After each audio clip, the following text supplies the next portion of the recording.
and a halfback with elusiveness was essential to success.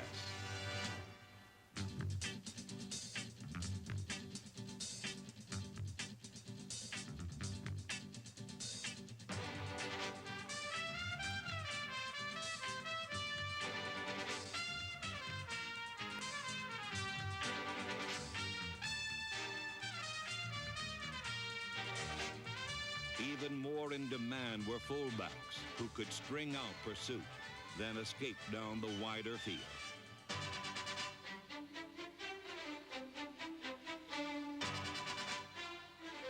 The 1972 season produced more 1,000-yard rushes and more total rushing yards than any season before.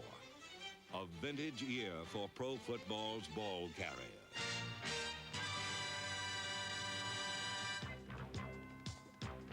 The decade as a whole produced some of the greatest ball carriers of all time, among whom 3 stood above the rest. One was Chicago's Walter Payton.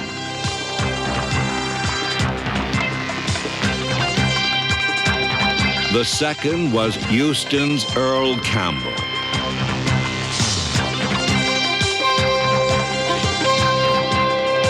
The third was Buffalo's O.J. Simpson.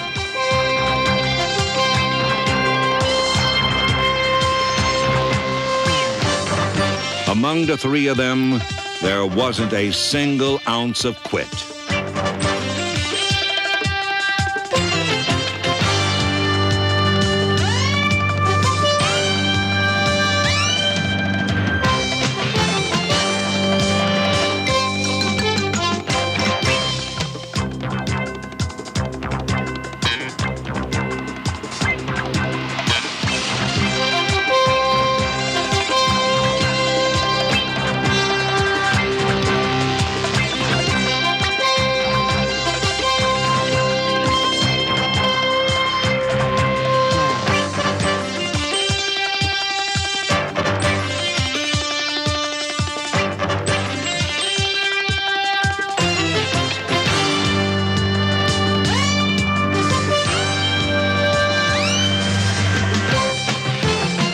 Over the decade, O.J. Simpson's accomplishments were the most sensational. The Southern California sprinter had 5,000-yard seasons, 36 100-yard games, and became only the second man in history to rush for 10,000 yards in a career. And now it's for the 2,000, boys. And on a snowy day in 1973, he became the only man ever to rush for 2,000 yards in a single season. O.J. running left. There it is. He did it. Yeah. I just wonder if the 3 of us at this moment fully realize what it has been our great privilege to watch O.J. Simpson run for 2,000 yards in one season. O.J. Simpson, the player of the decade. Tonight on ESPN. Team of the decade, a team sustained by its defense.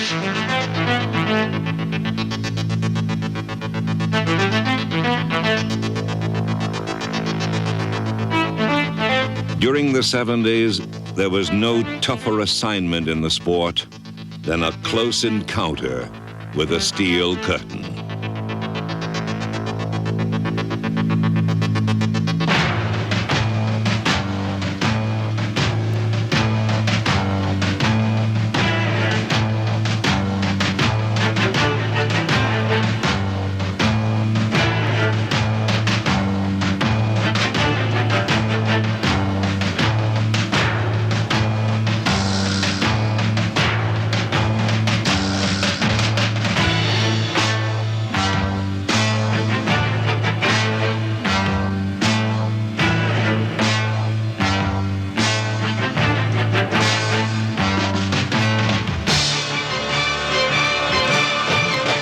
Since their founding in 1933, Steeler teams were always hard-hitting.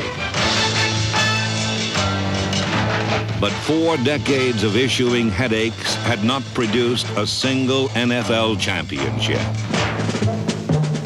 Then the Steelers hired Chuck Noll. Noll's first pick in the '69 college draft was Mean Joe Green, a man with no fear.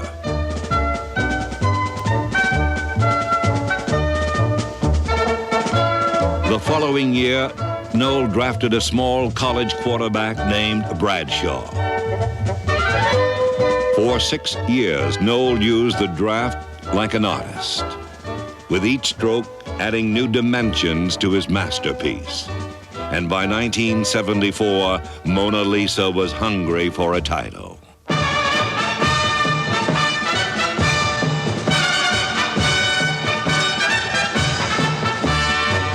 They were underdogs in the '74 AFC title game. They left Oakland with a conference championship.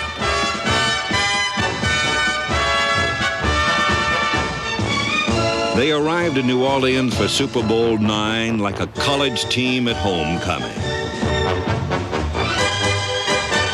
The Minnesota Vikings didn't stand a chance.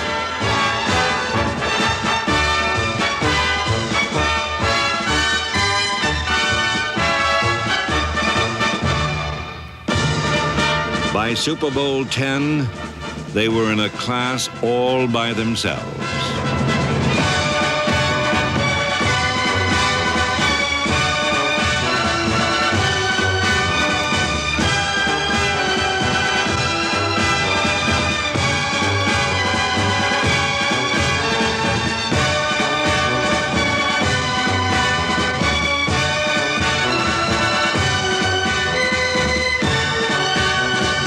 The Pittsburgh Steelers, a young dynasty created through the draft, a team that would rewrite the record books before the decade was over. The only thing bigger than Watergate were the Redskins. The cagey codgers from the Capitol, the over-the-hill gang, enthusiastic old pros whose inspirational leader was head coach George Allen. Allen was an emotional coach, a hard-driving perfectionist with a politician's approach to people. Only President Nixon shook more hands around Washington.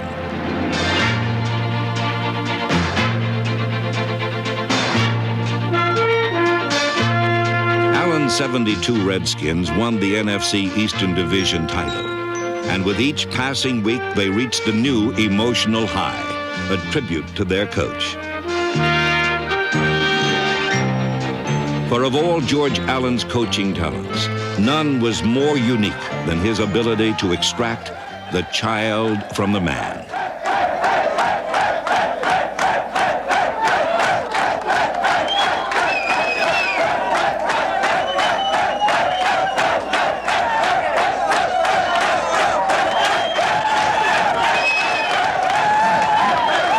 In December of '72, Allen's old pros took the field against the Dallas Cowboys with a Super Bowl berth at stake. It would be George Allen's finest hour. Just remember this, 40 men together can't lose, okay?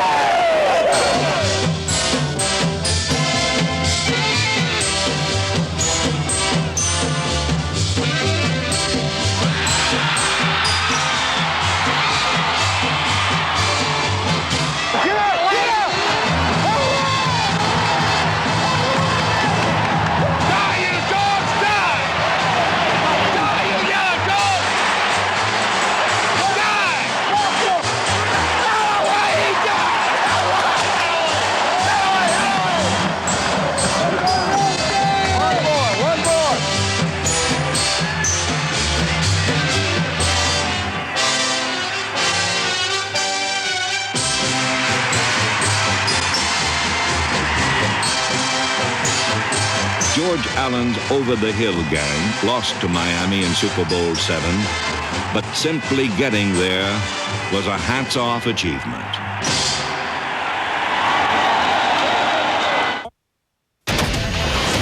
didn't play in a Super Bowl until 1980, despite winning 7 straight NFC West titles. 5 of those came under Chuck Knox, a man whose only coaching liability was his inability to beat the Minnesota Vikings in the playoffs. 3 times the Rams were favored. 3 times they lost.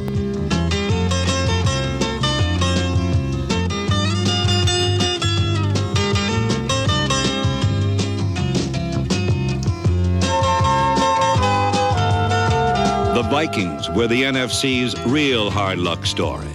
A team as eccentric as its quarterback, all-time total yardage leader, Fran Tarkenton.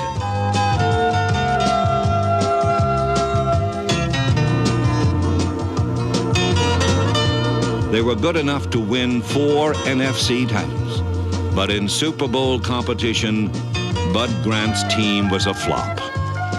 In Super Bowl 4, they were overwhelmed by the Kansas City Chiefs.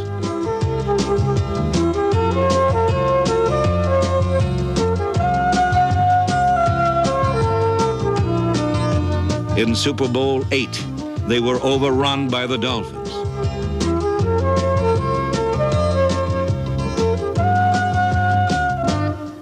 In Super Bowl 9, they were overpowered by the Steelers.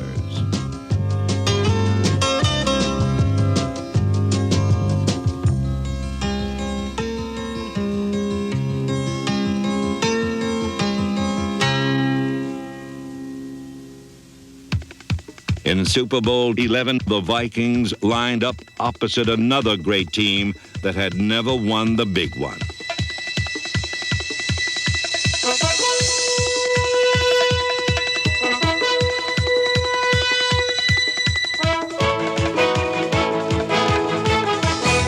But against the Vikings, the Oakland Raiders were all business. Their game plan was clearly defined, and their execution was flawless.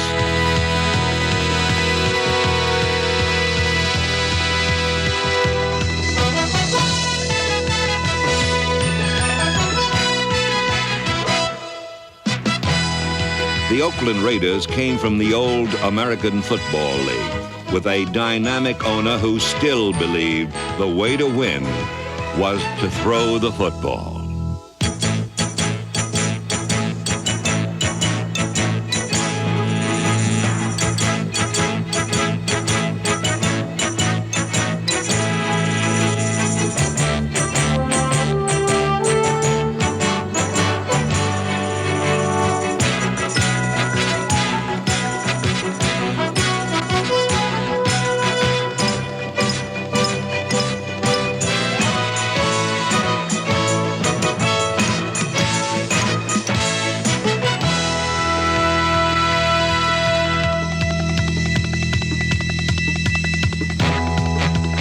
Winning the AFC West was never a problem.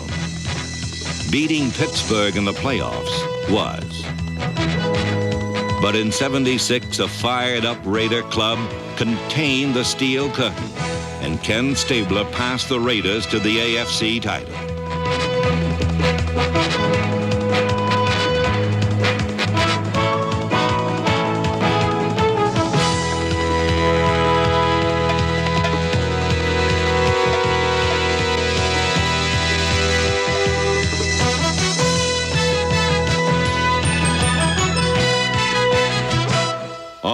To the Rose Bowl, where the Raiders stole the show from the Minnesota Vikings. It's going to be a touchdown! Willie Brown! 45-40, 35-30, 25-20. Old man Willie! He's going all the way! Touchdown Raiders!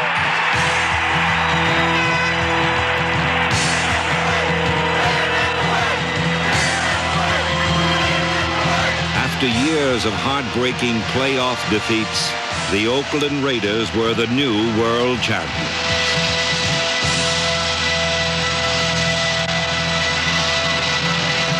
Denver, Colorado, the site of 1977's most colorful sports phenomenon. Ladies and gentlemen, let's hear it for our own Denver Broncos!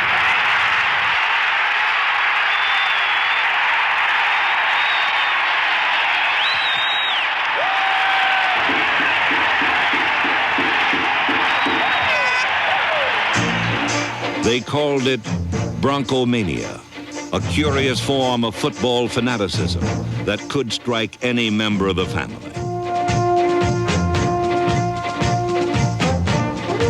The man behind the madness was Denver's beloved first-year coach, Red Miller. Miller told his players they could unseat the Oakland Raiders as conference champions. In fact, he insisted on it.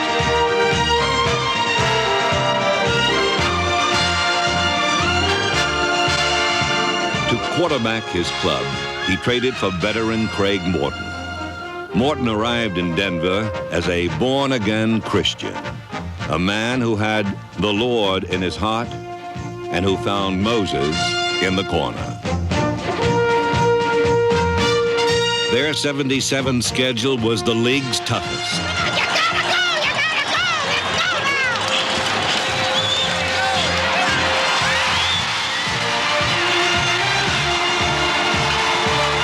But by the day of the AFC title game, Miller's players were doing the insisting. The Oakland Raiders were beaten.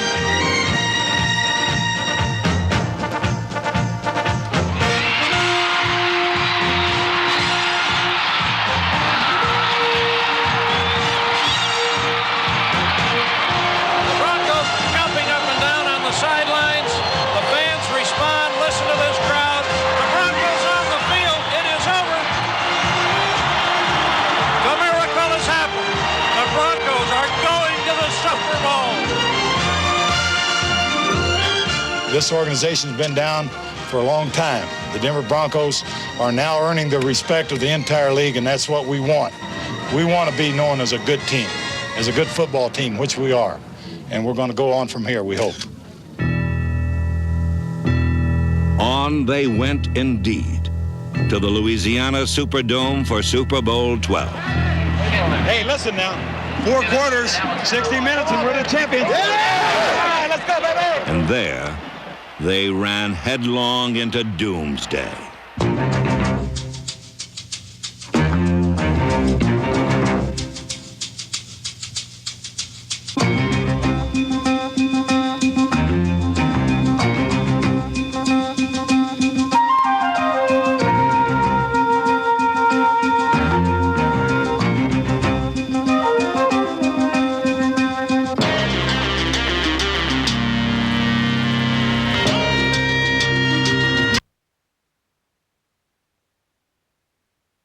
Dallas Cowboys' manhandling of the Broncos came as no real surprise, for throughout the decade, the Dallas Cowboy star was a symbol of football excellence.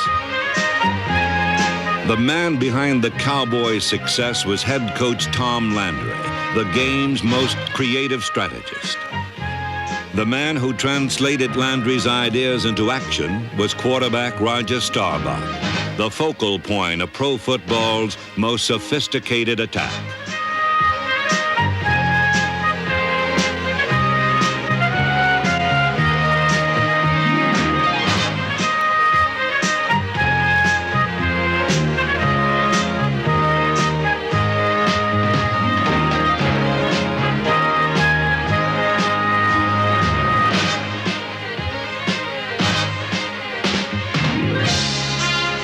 The Cowboys were one of the decade's most successful teams, a solid organization with a wealth of great athletes.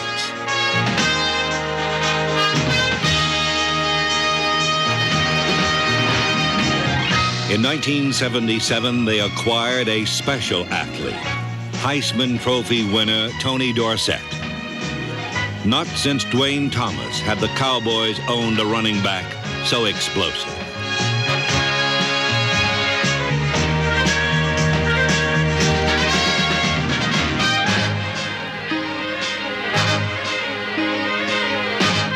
And so it was that in Super Bowl 12, Dallas's superior resources struck midnight on Denver's Cinderella season.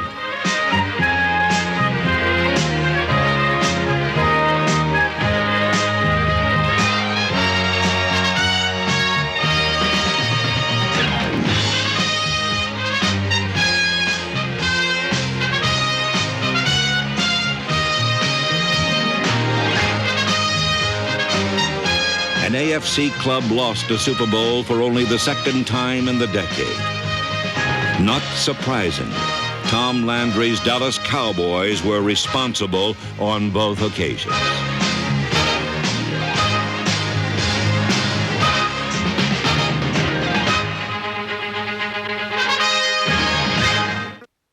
A great sports. Even the most successful NFL head coaches live in a shadowy world of uncertainty. It's a world where job security is non-existent, and each man's game face under pressure is different.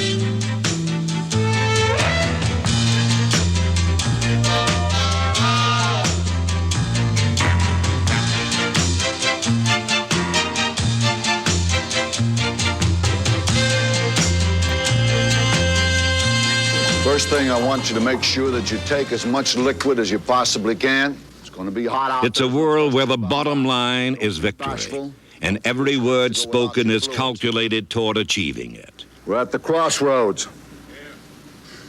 And no question about that. But it's not the end of the world.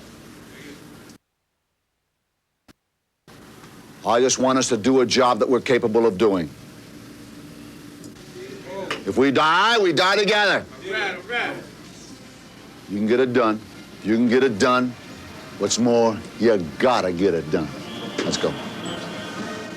The team that Lou Saban's Buffalo Bills had to get it done against was the Miami Dolphins, a team that beat Buffalo 20 times in 20 games during the 70s. This loss in 1974 was typical of Buffalo's frustration.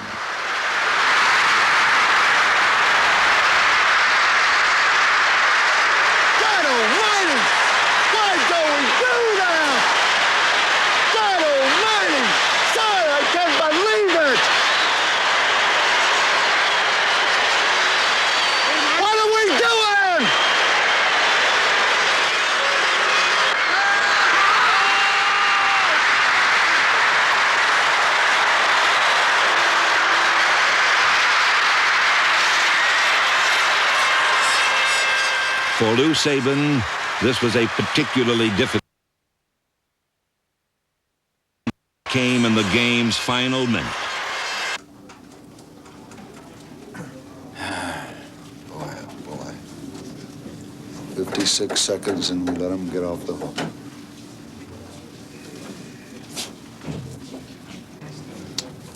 Well, we're coming after him again next week. Get 'em next week. Advice the Philadelphia Eagles had grown accustomed to hearing. For in 12 years, the Eagles had not found the handle on a winning season.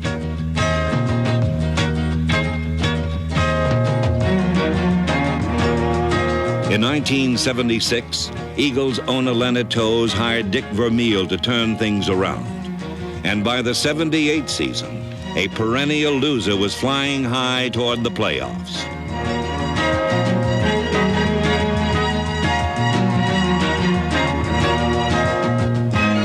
The 78 Eagles won 6 of their first 11 games.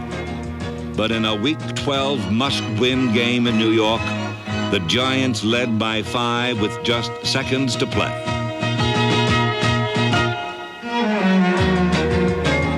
Dick Vermeil's club needed a miracle. And Pizarczyk fumbles the football. It's picked up by Herman Edwards. 15, 10, 5, touchdown Eagles. I don't believe it. I don't believe it. I do not believe what has occurred here, ladies and gentlemen. Talk about miracles, folks. I do not believe this one, but it has happened as the Eagles beat the Giants 19-17 before a shocked crowd at the Meadowlands. The Eagles had been granted a reprieve. And on the season's final Sunday, Vermeil would not allow them to waste the opportunity. Well, guys,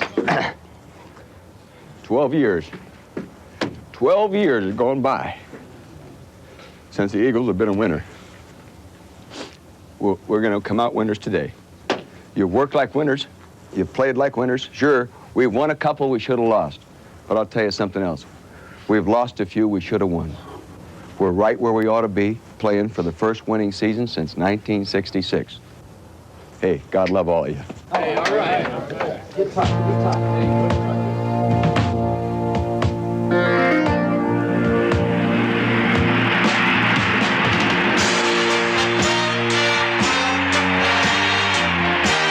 The Philadelphia Eagles were winning.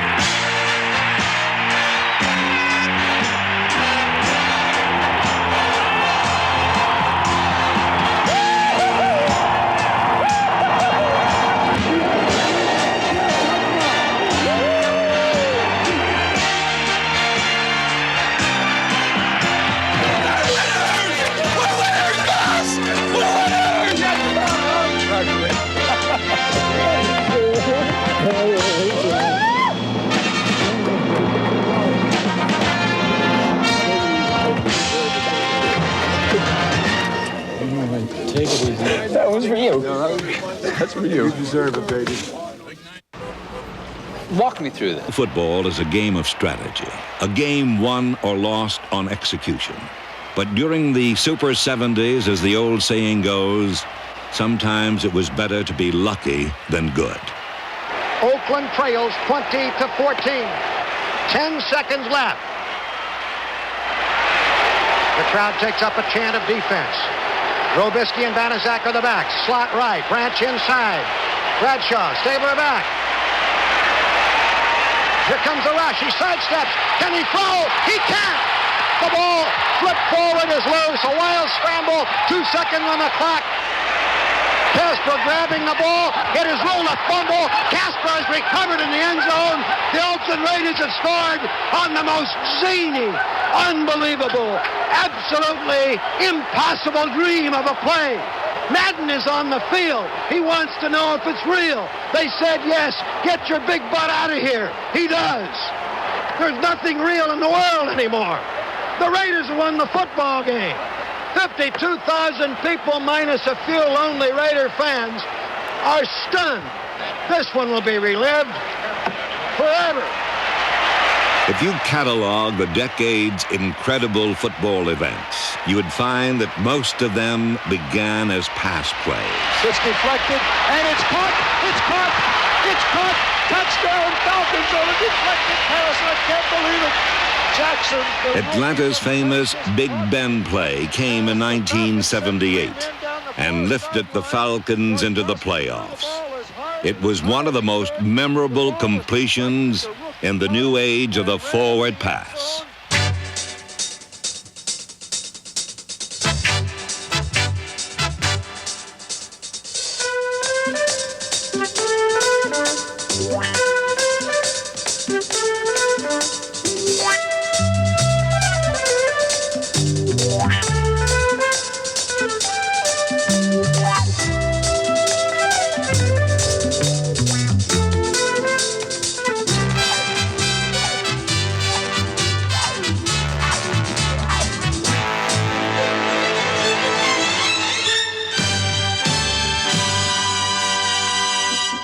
The rules makers were partially responsible.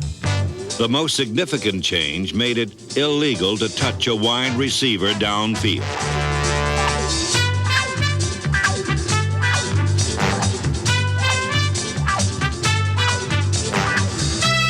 In effect, the new rule removed the obstacles from the paths of pro football's fastest men.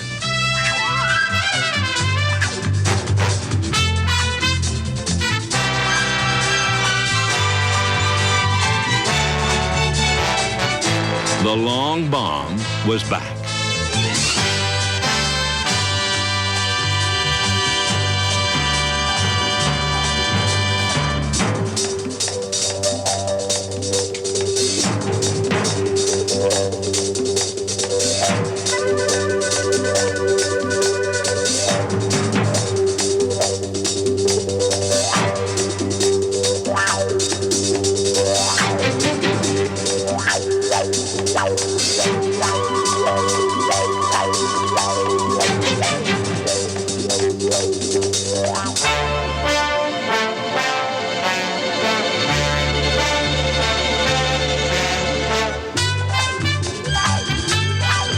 Nobody threw the ball more successfully than the San Diego Chargers.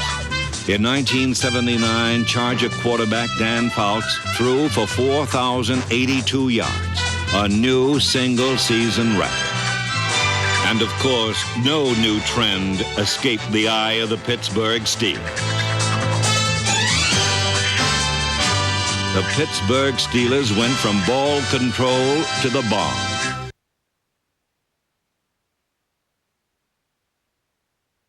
Top.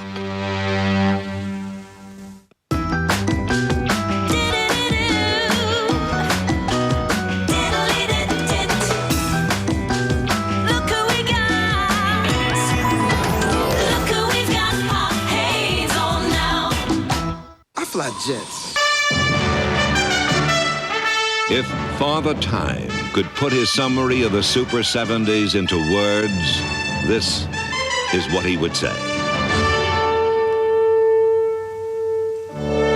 A decade has come. A decade is gone. And so very much has changed.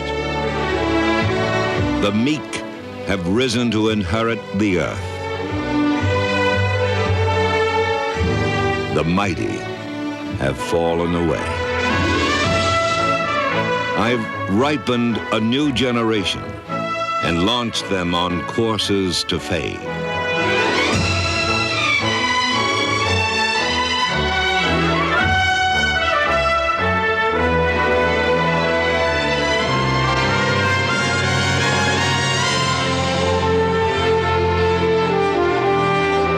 I have added some years to glorious careers and watched men leave the game.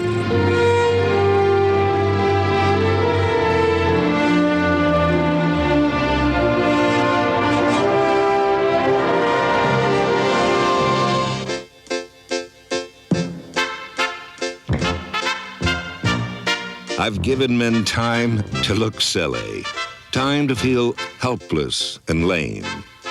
It's a chorus of laughs, a choir of fools, when men play a little boy's game.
But above all, I've given them memories of plays and days and years. Tom Dempsey will try to kick the longest field goal in National League history. Here's a snap. The ball is down. Dempsey kicks. It's on the way. It is good. It's good. It's good. The Saints have won. The Saints have won. Tom Dempsey's 63-yard field goal, one of the decade's most memorable plays. As for memorable days, few compare with the 1974 Thanksgiving Day performance of a Dallas Cowboy quarterback. On that day, Roger Staubach was injured. But as a nation watched, 3 different Redskin leads were overcome by an untested passer named Clint Longley. This one in the game's closing seconds.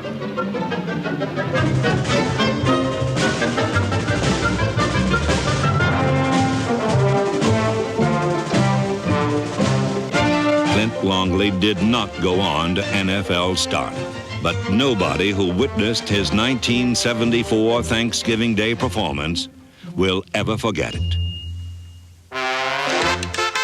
As for memorable seasons, either of Tampa Bay's first two had its fun-filled moments. The Tampa Bay Buccaneers lost their first 26 games and became the laughing stock of pro football. But their most memorable season came in 1979, the year they advanced to the NFC Championship game, just one win shy of the Super Bowl. And finally, there is the lasting memory of a team that made all the plays through 4 Super Bowl seasons.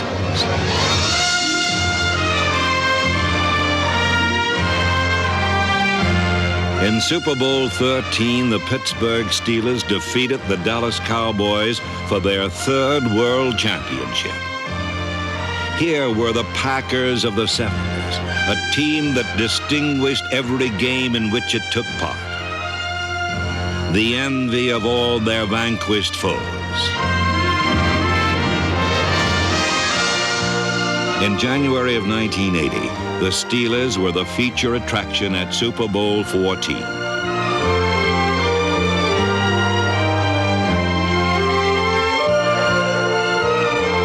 Their loyal fans were there too, there to watch perhaps the greatest football team of all time take that final step toward pro football immortality.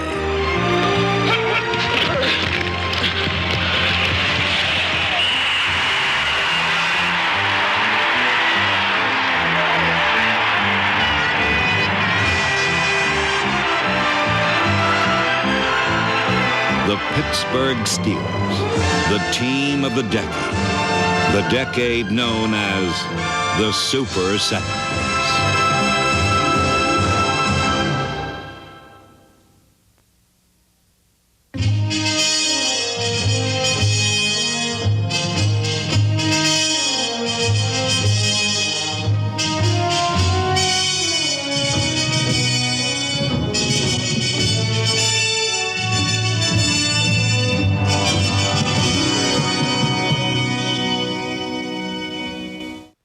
Classic now.